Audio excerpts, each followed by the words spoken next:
I'm Chip Comins, the chairman and the founder of the American Renewable Energy Institute. Welcome to the AREDAY. Beautiful. Thanks for having us. Thank you very much.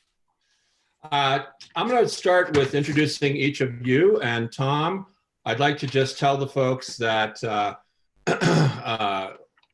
you are a former presidential candidate and businessman, as well as founder of the NextGen.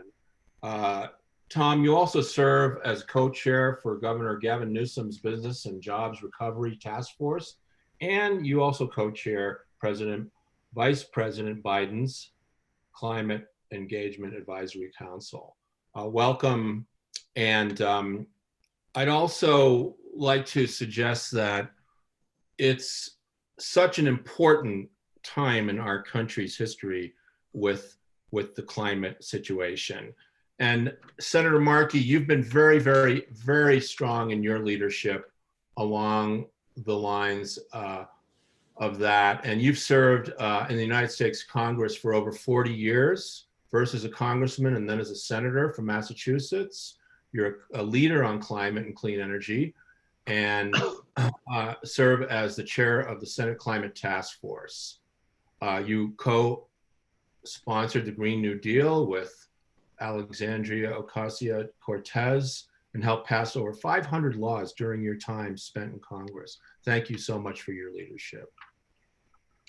And Xiye Bastida, you are an 18-year-old Mexican-Chilean climate activist and member of the indigenous Mexican Ototomi Toltec Nation.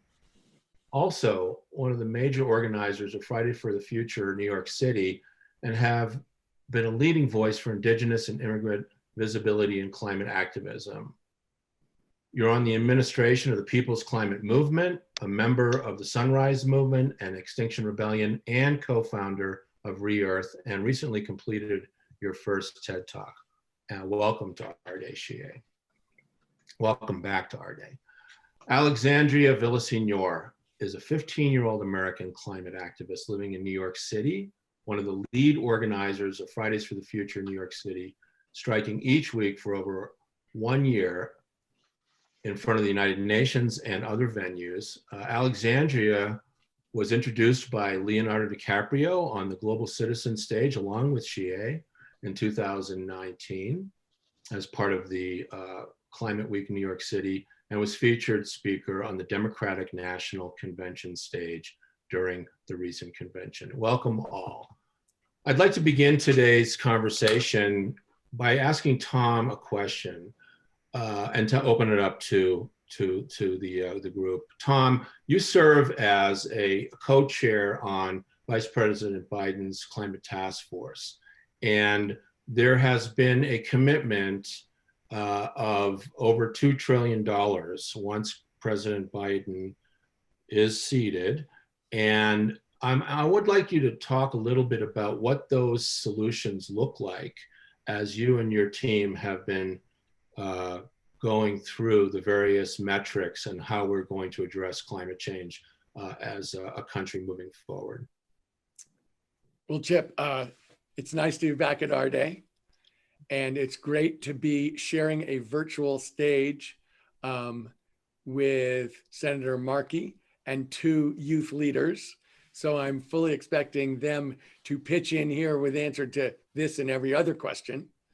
The Biden Build Back Better plan does include $2 trillion of federal spending in the first 4 years.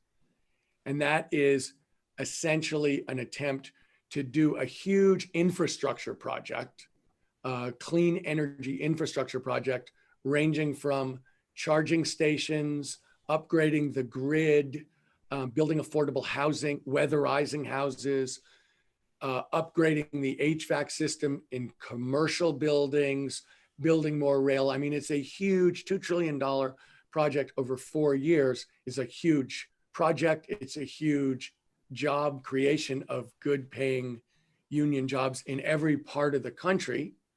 And it's specifically designed to address racial and environmental injustice, to make sure that as that infrastructure project goes on, that the jobs reflect the disproportionate concentration of poison, whether through air pollution, water pollution, or toxins in underserved Black and brown communities. And it really is an attempt to be a broad-based first step in addressing what is a very broad-based problem that reaches the other crises in our society, including racial, systemic racism, environmental injustice, and the huge economic slowdown that we are currently undergoing as a result of the pandemic. So along with, I want to give two more specifics about the plan and then ask the other panelists how they feel about it. But the two other things I think people should have in their head as they think about this is, yes, a very big clean energy infrastructure project, a mandate to reach 100% clean electricity generation by 2035, and a mandate to reach 100% net zero carbon emissions economy-wide by 2050. So it's very much a broad-based attempt to set the framework at a government level so that American industry can come in with many more trillions of dollars to fill in the gaps of meeting those very ambitious goals. But I'm aware that we have the co-author of the Green New Deal on this panel from Massachusetts. And I'm very aware that we have two youth leaders on climate and energy here. And so I'd like to pass over to them the reaction. I think we've gotten a very broad support for this plan. It was partially, a lot of people's thought went into it. It's got strong labor support. It's got strong environmental justice and community support. I think we're increasingly getting, and I'm personally seeing this involved, that business support is a recognition that this sets the stage for a multi-trillion-dollar business opportunity. So I've seen the positive groundswell behind this, including from young people, but I would like to hear from my three co-panelists how they see it in the context of what they think is necessary. Please. So Alexandria, Xiye, what would you like to add?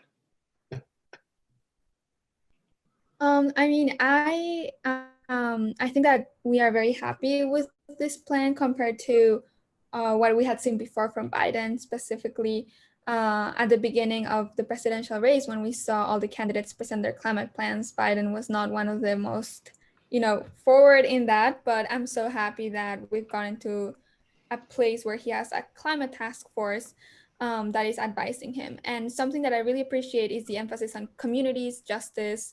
That's something that we have been really pushing for in the climate justice movement. But my question is, how do you, to both Senator and Markey and you, Tom, how do you feel about the timelines of it? Because I know, we have 4 years of Biden, and that's $2 trillion, but the climate fight extends up to 2030, as that's where we have to cut our emissions in half. So how can we keep this going? And is the target of the plan to 2035 sustainable after the Biden administration? Senator, go ahead. Okay, sure. Yeah, it's absolutely sustainable. In fact, Xiye, we're kind of proud, those of us who are in the Green New Deal movement, when I drafted that proposal and introduced it in February of 2019, and we set out these very high goals for America. Everyone said, "Oh, it's pie in the sky. You can't do it." And all we had behind us was the Sunrise Movement, NextGen, the Tom leads, and somehow or other, it turns out young people were right. And now as people are drafting their plans, they're saying, yes, 2035, zero in the electricity sector. And so we were giving them 10 years, but honestly, if we start in 2021, they will have completed that by 2014. And we know that they can do it. In fact, I even think that the faster that they go, is the more innovation that will be unleashed, as Tom is saying, and we'll have people realizing how much money you can make if you have new technologies, new ways of reducing greenhouse gases. So I'm very optimistic about this proposal. If we got 4 years of increasing fuel economy standards for the vehicles which we drive, putting the tax breaks on the books for a long period of time for wind and solar and all electric vehicles and plug-in hybrids, if we were able to create kind of a climate bank where each city and town, private sector could come and get low interest loans to dramatically increase the energy efficiency of their buildings, then we're going to create huge industries out there and millions of workers, union workers, who will be making good money. And it won't just be a job, it'll be a career. And the momentum would just keep building. And like you're saying, with AOC, what we did in the Green New Deal was we wrote in that it has to be frontline communities who are at the front of the line. People of color have always breathed different air than white suburban residents of our country. So the good news is that in the Biden plan, 40% of the funding of the $2 trillion has to be spent in minority communities, communities of color, frontline communities. 40% of $2 trillion is a lot of money. And that will help to hire people from the community to be able to work and also reduce the pollution because the new technologies will be so much more efficient. So I think it's a very good package, and we're going to have to fight hard for it. We need everyone to be helping Joe Biden and Kamala Harris to win. And if we do, and we have the courage of our convictions, then in 4 years, we'll get another 4 years of Joe Biden. And then Kamala Harris will take over. And before you know it, it's all done. We hit 2030. And this problem is well on its way to solution as we created millions of new jobs. But again, I'll just say this, it's led by young people. When I was campaigning for the Senate, I ran on the Green New Deal. It was young people who believed in the vision. And they're the ones that made the big difference. And so my view is we have to let young people lead us. Young people are right. Young people know we can do it. Young people know it's not technology, it's politics which is stopping us. And that's why I'm so glad that all of you are working on Fridays for the Future and Sunrise and other movements. So I thank you, Xiye and Alexandria, for all of your great work. Alexandria, you have been a leader in New York City, leading the youth movement with Xiye. Can you tell Senator Markey a little bit about how your work with the Markeyverse helped him in his recent primary? Yes, so, I've been a part of the youth climate movement, and one thing that I've been really seeing is just how important the youth voice and youth engagement is, of course. And I think that the reason why there's so many passionate young people involved in this is because we do see how urgent this crisis is. We have this tight deadline of less than 10 years now to take action. And so we're seeing just how urgent this issue is. And so one thing as well as young people, we're really utilizing every aspect we can to get the action we want to see. For example, on, social media, so Instagram, a lot of young people are organizing on TikTok as well. And so, being a part of the Markeyverse, one thing I wanted to ask you was, how do you think that the youth vote contributed to your re-election effort for the U.S. Senate? And do you have any advice for us for future elections? Well, thank you, Alexandria. Thank you for being part of the Markeyverse, by the way. Did you have fun inside the Markeyverse? I was mostly helping with, social media outreach as well. And, as much funding as I can possibly do from the youth perspective, yes. But social media was just a great outlet for us. Yeah, and yeah, it was magical. It was youth driven, and in many ways, like you're saying, we had, using TikTok, we had 13, 14, and 15-year-olds who care about climate telling their parents they had to vote for me in this race. So when this race started a year ago for the Senate in Massachusetts, the experts thought I was going to lose. And they were looking over at the Green New Deal, looking over at the Sunrise Movement, and what's that? That's nothing, right? But by the end, as we were pulling away, people were saying that it was a young person driven, campaign. And actually, can I say this? I would say it makes the case for let's lower the municipal voting age to 16. Let's get young people involved at an even earlier age in every city and town all across the country, because they know what they're talking about. They're substance-based. They want results. And so my hope is that other campaigns, Alexandria, in America will learn from our campaign. They will empower young people. They will trust young people. They will let young people lead them on these issues. And so when people ask me, how did I win? I just gave you the solution. And I'm telling every other member of the Senate that is how they should be thinking. Young people care passionately about these issues, and they have social media digerati, elite skills to be able to communicate those messages. So people like you, Alexandria and Xiye, you were indispensable in my campaign. And now I think young people are fanning out across the country, teaching other campaigns about how to organize using the techniques that we used in our campaign. So thank you, Alexandria. I think, to go along with what Senator Markey just said, we're seeing in 2020, I think that his campaign will stand out as as the gold standard of what this looks like.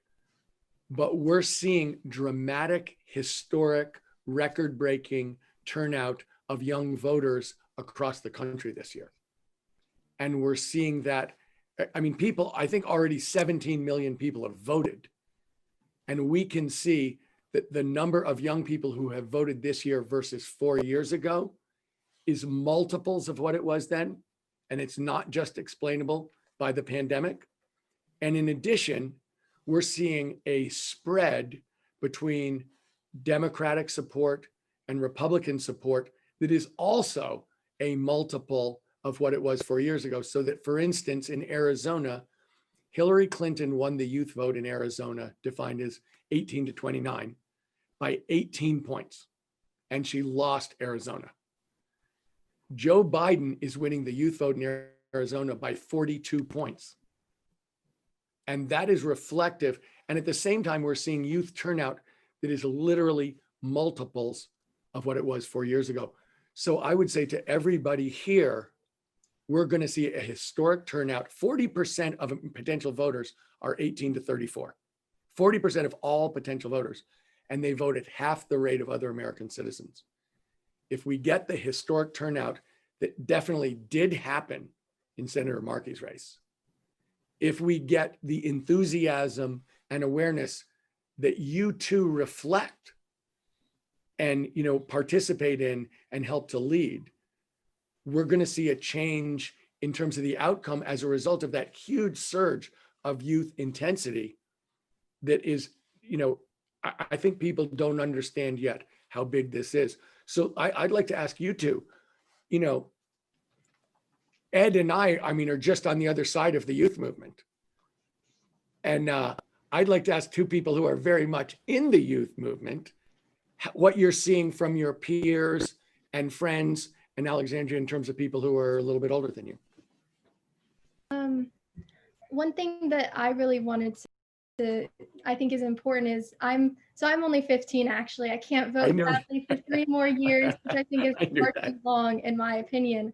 And so in my organization, Earth Uprising, we actually work a lot with people who are under the age of 18, so middle schoolers and high schoolers.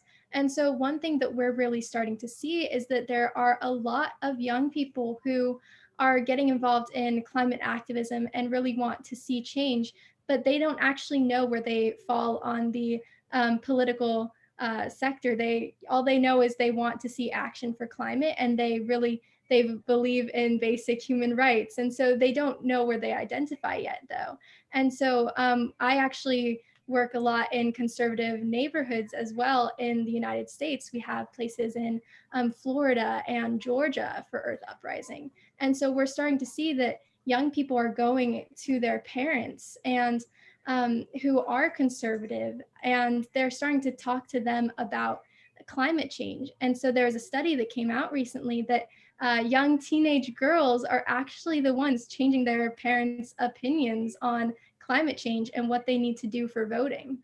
That is Alexandria, can you send that to me? Yeah. That is fantastic, because honest to goodness, if you look at this presidential race and you care about climate or you care about any kind of racial justice, there is no choice. There is a candidate, Joe Biden, who's absolutely good on both of those issues and who believes it in his bones. And there's a candidate who really doesn't accept that there's any problem in either of those instances. And I'm thrilled if people under the age of 18 are convincing people over the age of 18, and particularly their parents. That is a gigantic positive step for the future that you're describing. And Alexandria, that's what happened in my campaign.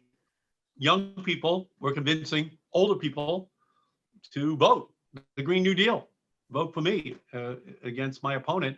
And by the way, Tom, you said that 18 to 34-year-olds in Arizona are voting by 42% for Joe Biden over Donald Trump. Well, in my campaign, in our polling, we won under 35s by 71 to 29, which is 42 Right points. So there's something happening here. A lot of it is around climate and young people all across the country. And so we just have to keep pushing so that we'll call them more establishment politicians come to understand the power of this issue and the power of young people on this issue. So Xiye, could you talk a little bit about young people that you're organizing with and their passion for getting a solution from the political system? Yeah, of course. And I also wanted to add that, I think that something that makes young people so special in elections right now is how intersectional we are being with our activism. So for example, I can't vote at all because I'm not a US citizen, even though I would really want to express my views in a democratic way.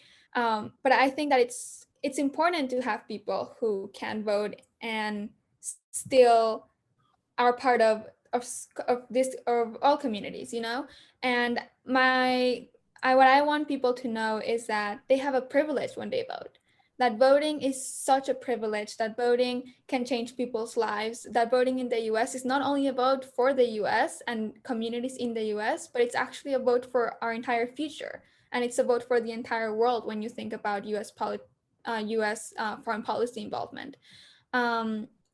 And I think that we are getting so excited to finally find our civic duty voice in politics like I've never seen before. Because at the beginning of my activism, I felt like I knew more about American politics than most of my friends. And now I'm seeing that conversation has really escalated to everybody knowing who they want to vote for, what their voting plan is, because that's important. Not just tell people vote and register to vote, but what are you actually going to do? What are the steps to get there? How do we make this information accessible? And I think we're speaking up more than before about voter suppression, because voter suppression for young people is really, really an issue as well. So I think that that's how we're trying to organize, by making people aware and making people excited about the opportunities of the future. I'd just like to pile on for 1 second to what Xiye and Alexandria were saying, and all the questions about urgency and timing, because this is a generational election in terms of change, in terms of a historic transformational change, but it is also do or die. And if you look at the information that we're getting from the natural world, that is what is supporting all of the arguments that my fellow panelists are making in terms of the need for immediate, urgent, aggressive action. Because the news from the natural world is worse than anyone would have thought we'd have gotten a year or 2 years ago, let alone 5 or 10 years ago. And our ability to act on it is also greater than we would have thought a year, 2 years, 5 years, or 10 years ago. So really, this is a political issue.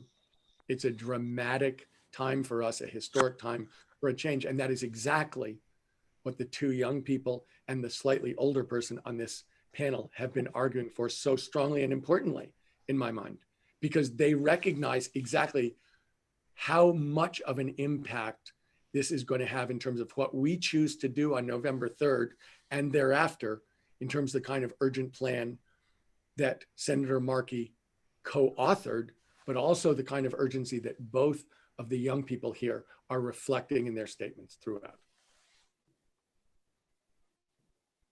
Thank you, Tom. That's really well put. And the feedback loops are coming fast and furious. As we all know, the terrible fires that you've been experiencing in California, we here in Colorado also. But also, what about the derecho that hit and the hurricanes in the Gulf? And so we know that we can lift our economy up and put millions of people to work solving this problem. So, you know, your leadership is absolutely unsurpassed, Senator Markey, and yours, Tom, with your unending efforts. But I have to say that since Greta Thunberg came upon the scene and Xiye picked up the banner and Alexandria picked up the banner, and they activated this national and global climate youth movement that is really that's turning out at the polls. And so let's finish today, before I know you gentlemen have to leave soon, on how can we help to turn out the climate youth vote in the remaining days before November 3rd. Look, at NextGen, we're all about virtual organizing. And I honestly, the idea that we just heard about making a plan, I think Xiye was saying it's really important, not just to intend to vote, not just to have an understanding, but to make a plan to do it. We're organizing online. It's all people under the age of 35. It's about getting cohorts and peers to do it and doing exactly what Alexandria said, which is to make sure that your parents and people in the next generation understand how important it is for you and your life that they show up and vote, because this is the do or die moment for everybody here in America and across the world. I mean, we are speaking about a global issue, and where what we do is going to dramatically impact what happens to everybody around the world. Well, when Greta came to the United States, I know that Alexandria and Xiye greeted her, when she came to America. So I invited Greta to come down to Washington to meet with me in my office, and then to invite the senators to meet with Greta. So we had just an incredible meeting, and we invited another 7 or 8 of the younger leaders running different kinds of activities the same way that Alexandria and Xiye are. And I was able to get most of the Democratic senators to come to meet Greta. And that was, a pretty early indication that something politically was happening, that young people were upset. And Greta let all the senators know how upset she was, speaking on behalf of all the other young people. And I was the leader of the Green New Deal. And she was saying, you're not moving fast enough. You have to do more. It's more urgent. Our generation's being let down. So I had all the other senators hear this coming from Greta and some of the other young people. And the Green New Deal captures a lot of this, but so doesn't, as Alexandria said, the Markeyverse, this online social media phenomenon that happened in my senatorial campaign this year. And it was young people who came to it. It was young people for Markey, solar fans for Markey, climate activists for Markey, TikTokers for Markey. And in each instance, young people were talking to all their friends. They were talking to their parents. They were talking to their older brothers and sisters saying, come on, get with it. Come on, this is the issue.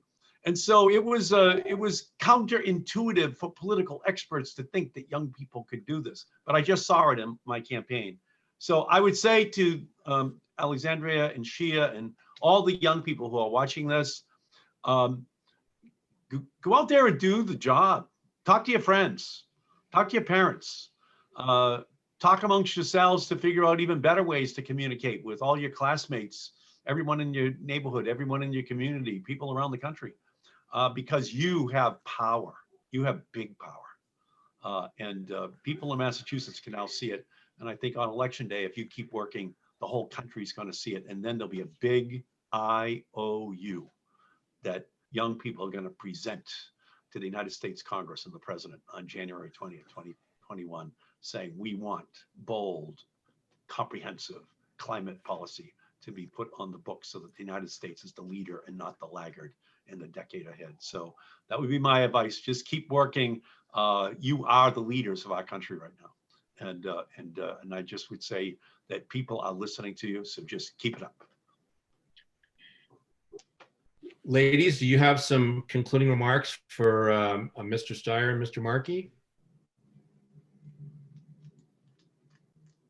Yeah, first of all, I have loved being able to hear both of you, and I'm going to continue to make sure that, you know, young people are very engaged in getting out the vote. I think that one thing that is very important is, you know, making sure we bring in people from all different sectors, not just activists, but people of all days of life. And so that's why during this time, I'm going to be speaking to different groups and a lot of different people about why it's important to vote, no matter where you come from or where you are. And so this is the climate election, and we are making that very clear with everything that we do.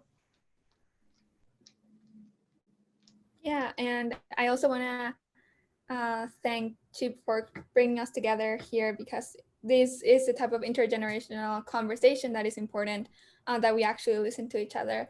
And just like Alexandria said, I don't think this is the only climate election. I think every election from here is going to be a climate election. And I think that we kind of took too long to realize that it should have started before.